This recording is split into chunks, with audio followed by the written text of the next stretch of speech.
ఈ పోరాటాల కిల్ల అంటే తెలంగాణ సాయుధ రైతాంగ పోరాటంలో నుంచి మొదలు పెడితే ఆ రోజు సాయుధ పోరాటంలో 5,000 మందికి పైగా అమరులైతే ఆ మొట్టమొదటి అమరవీరుడు దొడ్డి కొమరయ్య నల్లగొండ జిల్లా పుట్టినటువంటి ఒక వీరయోధుడు.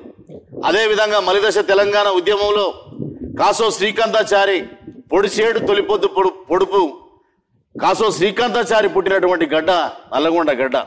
ఒకసారి మీకు గుర్తు చేస్తూ, బండెనక బండి గట్టి 16 బండ్లు గట్టి, బండెనక బండి గట్టి 16 బండ్లు గట్టి, ఏ బల్లే వస్తావు కొడుకో నైజాము సర్కరోడా, ఏ బల్లే వస్తావు కొడుకో నైజాము సర్కరోడా, ఏ బల్లే వస్తావు కొడుకో నైజాము సర్కరోడా, ఏ బల్లే వస్తావు కొడుకో నైజాము సర్కరోడా. చుట్టుముట్టు సూర్యపేట నట నడుమ నల్లగొండ, సూర్యపేట నట నడమ నల్లగొండ, నువ్వు వెళ్ళేది హైదరాబాదు దాని పక్కన గోలుకొండ, హైదరాబాదు దాని పక్కన గోలుకొండ, గోల్కొండ కిల్లా కింద, గోల్కొండ కిల్లా కింద నీ గోరి గర్తవు కొడుకో నైజాము సర్కరోడా.